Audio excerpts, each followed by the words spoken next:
Kansei is recommended for individuals 13 and up. For depictions of crime scenes and blood, viewer discretion is advised.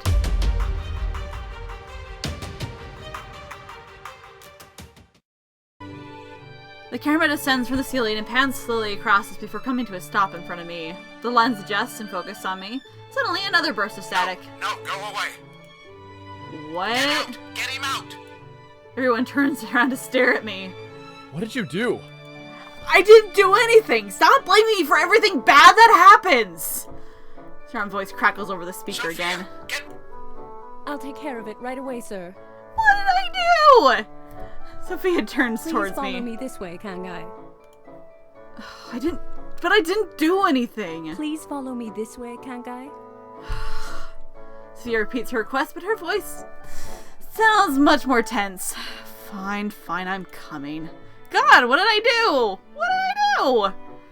I follow Sophia down the winding staircase. I apologize for Mr. Otten's sudden outburst. He's prone to unnatural mood swings based on unidentified provocation. She sounds more like she's giving a press release than an apology. We can proceed with your discussion after he is less agitated.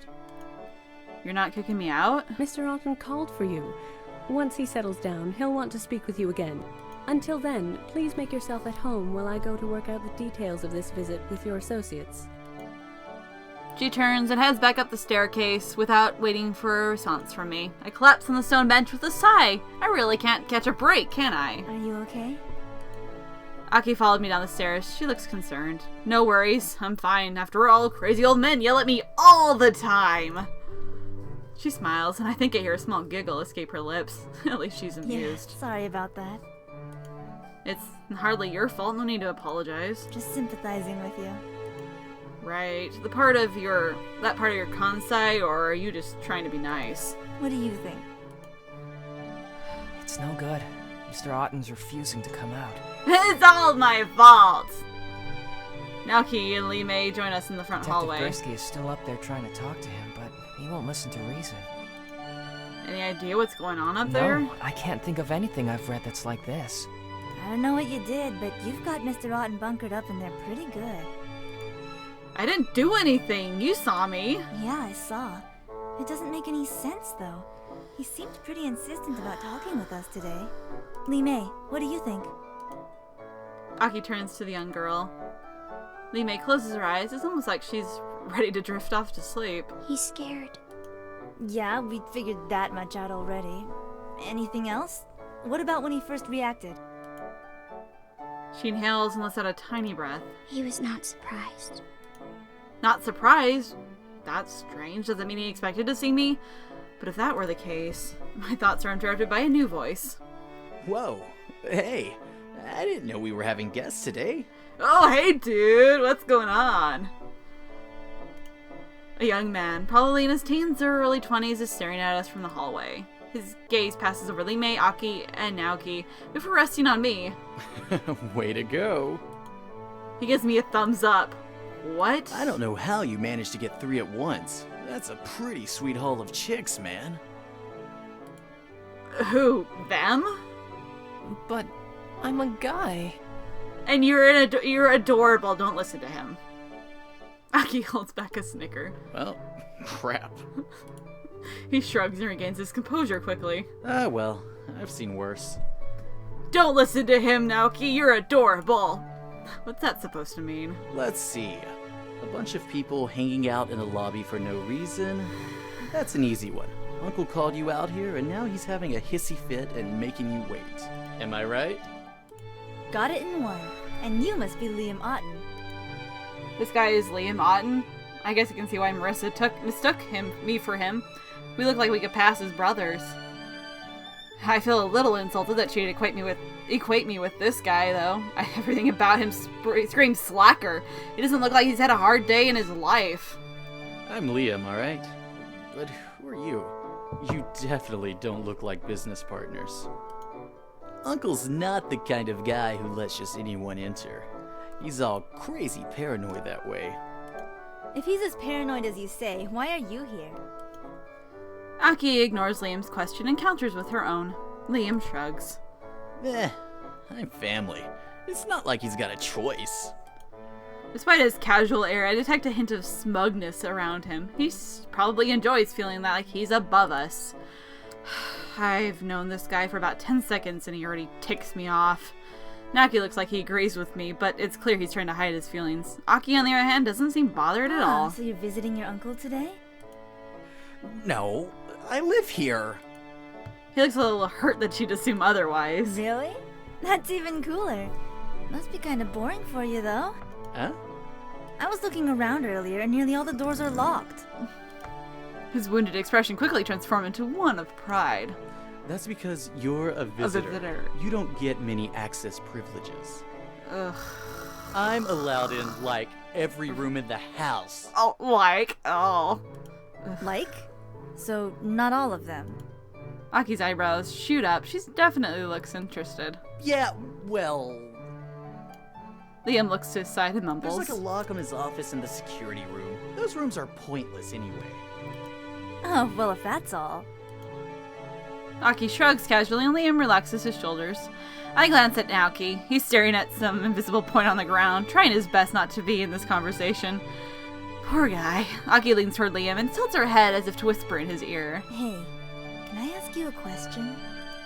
Her voice is suddenly quiet, conspiratorial almost. Yeah, I guess so. Aki watches Liam's expression carefully as it changes from uncertainty to curiosity. I don't suppose I could ask you for a favor. What? He's caught off guard by the request. Well, seeing as your uncle seems to be hanging us both out to dry, maybe we could at least spend the time doing something interesting. Like... I don't know. Maybe you could show me around. We could poke around your uncle's precious privacy while he's busy being difficult. Liam smirks. I guess I've got nothing better to do with my time. Sure, why not? He coils his arm around Aki's waist and guides her toward the hallway. Aki? Split up and explore what you can. Something about this doesn't settle well with me at all, and we might not get another chance. Ugh. I really wish she wouldn't do that. I'm still surprised every time she uses her brain voice or Kansei or whatever. Is she always like that? Yeah, Aki has a way with people. She's persuasive. No offense, but that was rather thinly veiled bit of manipulation there. Why do you fall for it? She uses her Kansei to push someone's thoughts in the direction she wants. Oh, great. So mind control? Nothing that powerful.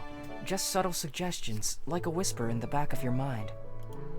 I hope she doesn't intend to use that on me. She can't. Huh? What do you Those mean? with Kansei are more sensitive. You'd know it's her voice. To us, it sounds like she's speaking directly, but normal people only feel like they've just had a random impulse. Naoki gazes at the floor and kicks aside some imaginary dust with the side of his foot. What? Nothing. We should probably get going. I'd rather not split up if we don't have to. I don't do well exploring new places. Get lost, Easy. You're not even leaving the house. How bad could it be? Well, I got stuck in an elevator once because I couldn't figure out how to get it to go to another floor. You are just adorable! It's true. Lee May nods her head in confirmation. I don't even want to think about how he managed to accomplish that. He's adorable. I guess then let's all go together. Is it really okay? Sure, why not? As long as we learn something, I'm sure Aki won't care. Is that okay with you, Lee May? It's fine. The three of us walk down the hallway together. Naoki hangs behind Lee May and I. He seems uncertain. I thought we were all going together, or are you not coming? I'm coming! Naoki hurries to catch up with us. There's nothing to be afraid of, man. That's easy for you to say. I'm not like you. The expression changes in Lee May's eyes briefly, as if she recalled something that she had hoped to forget. So you're nervous. No big deal. Yeah. No big deal. He's so adorable! The hallway stretches out with doors on either side. Behind the glass door at the end, a staircase leads downward to parts unknown. So where do you two want to start? Maybe we should start at the end of the hall and work Anything back. but the stairs. Let's take the stairs. Naoki and Lee Mei speak at the same time before they both fall silent. Naoki looks nervous as usual. Lee Mei looks moody. For some reason, they seem to be expecting me to make a decision. Admittedly, the stairs aren't the most inviting thing about this place, but just because they're out of the way doesn't mean they're that scary. So... Where should we go? Didn't I just ask them that? Why am I the one who has to decide now?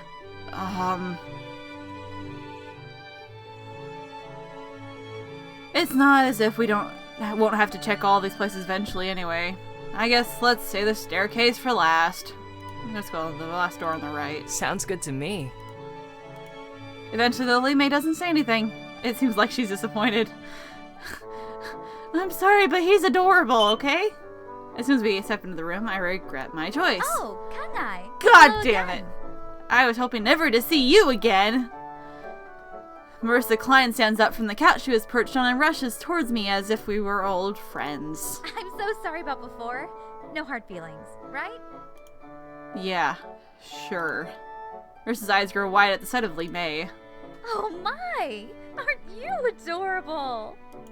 She leans down to inspect Lee Mei's face. Not really. Lee Mei stares back at Marissa calmly as she contradicts her. You're a precocious child. She turns to me with a fake smile plastered on her Is she face. your little sister? No. Oh, that's too bad. You'd make a wonderful older brother. If you say so. Marissa straightens up and takes a few steps back as if to admire the three of us. So, are the three of you Liam's friends?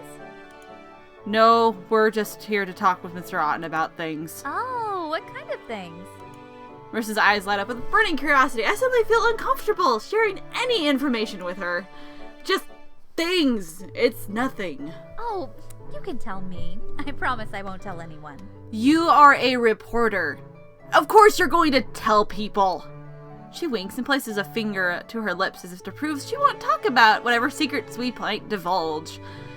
It's really not something we should be talking about. Oh, don't be silly. You can talk about anything with me. It's not about Liam, is it?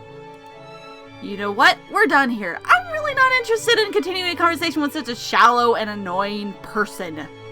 I turn and head for the door without bothering to wait for Marissa to respond. Lee Mei follows without any objection, but Naoki glances wearily over his shoulders as he follows us out. What was that all about?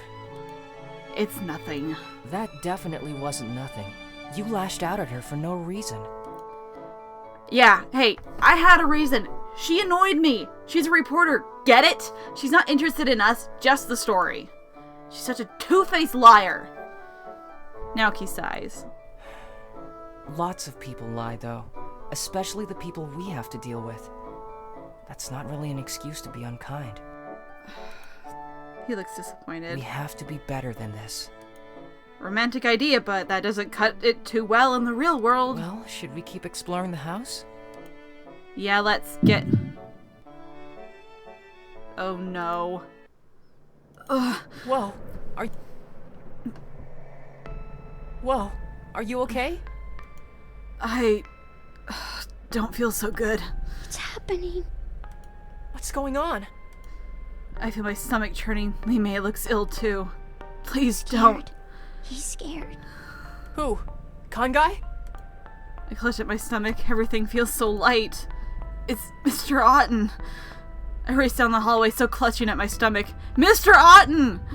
I stumble up the staircase, barely stopping for breath as I head toward Mr. Otten's office. Naoki chases after me, stopping short at the top of the stairs. Something's wrong with Mr. Otten!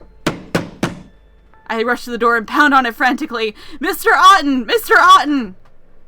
Gursky grabs me by the shoulders and pulls me away from the door. Let me in! There's something wrong! Whoa, kid, calm down.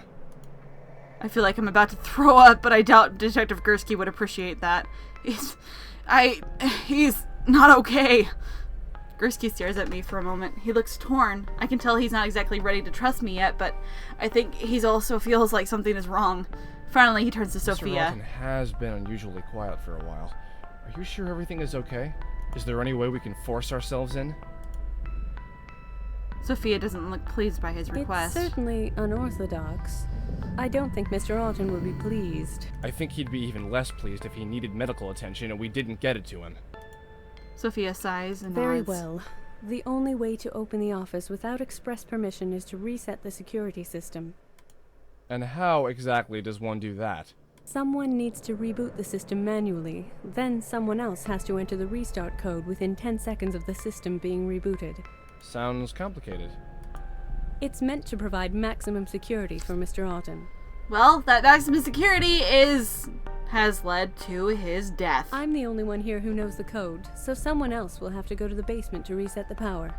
The basement door is usually locked to visitors, but I can unlock it from here. Detective Gursky glances over my shoulder. Alright, Naoki, go reset it. What? Why me? Somehow I get the feeling Naoki says that a lot. He doesn't seem very enthusiastic about going down there. Why don't I go down there instead? You? Yeah, why not? I know how to flip a few switches. Yeah, he could do it. Detective Gursky Sure, shrugs. why not? Alright, the reboot process is fairly simple. Just flip all the switches off, then on. Then push the reset button. Okay. I'm not willing to send Naoki anywhere by himself. I'd hate for him to end up dead. I head down the stairs and back down the staircase. The doors open for me without any resistance. The basement is piled up high with wooden crates and dusty boxes. I wonder what Mr. Auden keeps in here. The switch box is on the far wall. I pry the cover open, and it opens with a rusty squeal. The inside is just as Sophia described. I quickly flip the switches according to her instructions, and the lights switch off, leaving nothing but the eerie glow of the emergency lights. I hit the reset button. After a few seconds, I hear a quiet hum. The lights switch back on, and I race back to the main hallway. Detective Gursky stops me as I reach the top of the stairs. Sorry, kid. There's nothing you can do now. What do you mean? Detective Gursky glances at the office door as Sophia exits. She looks pretty shaken. Naoki is at her side, supporting her. You were right about Mr. Auden. He's dead. What happened? He was already dead when we got there. Sophia tried to revive him, but... Naoki stops and glances at Detective Gursky uncomfortably. I stopped her. It was too risky. What do you mean? It's not important. Gursky approaches Sophia and places a hand on her shoulder. Sophia, I know you're upset, but we need to contact the police. My phone isn't getting any signal. All signal is blocked off in this place. Mr. Auden's orders, of course. Is there a landline I can use then? In there. Sophia lets go of Naoki and numbly points at the study door. As the two of them leave, Lee May approaches us. Any sign of her distress from before has disappeared. Her expression is placid. He's gone. Yeah. Naoki, what happened in there? Well... Naoki shifts back and forth as if he's not sure he should be saying anything. Mikolash checked his pulse, but he was already dead. You said Sophia tried to revive him? She was going to use CPR, but Detective Gursky stopped her. He said that Mr. Auden looked like he had been poisoned, and she might get poisoned herself if she tried mouth to mouth. Naoki sighs. He looks pretty shaken himself. We should tell Aki what happened. But we don't know where she is. Coming. Lee May turns toward the staircase just as Aki reaches the top. Hey, what happened? The lights went out for a moment. Mr. Auden died. Died? How? Poisoning, it seems. Did you read his last moments? I'm afraid not. Gursky won't let me in there. What about you? Did you see it? Aki turns to Naoki, and he nods. Good. Then we'll take a look at it later. Gursky exits the study with Sophia. She appears to have calmed down, but her body still trembles every time she breathes in. The police are on their way. It's a bit of a drive for them, so we'll have to sit tight until then. I suggest we all wait downstairs. As I don't have any jurisdiction here, it's only a suggestion. He looks directly But it's at me. the best option if you want to stay unnoticed. He turns and leads Sophia down the staircase, helping her with one step at a time. Aki frowns as they leave. Who's the gentleman? Huh? Nothing. Anyway, we should probably follow his suggestion and head downstairs. We wouldn't want to get into any more trouble than we already are. What do you mean by that? Since when were we in trouble? It's not you. Aki shoots a glance at him, and the expression on his face makes it obvious she just told him something. I suddenly remember something that was bothering me earlier. You know Detective Gursky told me that you guys belong to the government. What does that mean? It means that Miko shouldn't talk so much. She heads down the stairs before I can ask anything else. Naoki follows meekly, but Lee May stays with me. What's up? Do you truly want to know? About you guys? Well, I think I deserve an explanation. But do you want one? Oh, yeah, I guess We're on so. parole for crimes past. Mikolaj Gursky is our parole officer. What? Melee nods once. Lee May, not Melee. Lee May nods once, looking satisfied with her succinct, I don't know how you'd pronounce that explanation. It's not a word I've seen before. She turns and heads down the stairs without another word. Parole? They're all convicts? Wait, even Naoki? Poor Naoki. Naoki. I could understand, but Naoki. He's so adorable. Why would he do anything wrong, right? What about Lee May? What did she do? I'm really starting to worry about the sort of people I've fallen in with here. Slowly, I descend the staircase, measuring one step after another. Maybe I really shouldn't have asked. When I get to the bottom, Detective Gursky glances at me with wild amusement. Glad you could make it. Did you take a wrong turn somewhere? No. Okay. I'm fine. I look around the room, hoping to change the subject. Where did everyone go? Miss Millerson wasn't feeling well, so Naoki offered to make some tea for her. They both went to the kitchen. Aki said she had to use the restroom, although I suspect she just wants to look around. And I'm never entirely sure what Lee May is doing. The house is in lockdown right now, so it won't let any of us leave until Sophia unlocks it. I guess you can roam around or do whatever you feel like. Okay. Alright! Oh god, I was hoping for this to, come up sooner than this.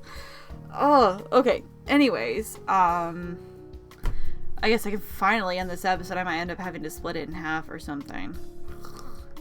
Anyways, that was fun. Well, I guess we'll get to see what is to be found and hopefully, solve this case without any problems. And figure out, maybe we'll figure out something, about our new friends, since they seem to be hiding some stuff from us. Maybe we'll find out more about ourselves. I don't know. Anyways, like, favorite, comment, and subscribe if you enjoyed, and, share with all your friends would be appreciated. And I will see you guys in the next video. Bye-bye!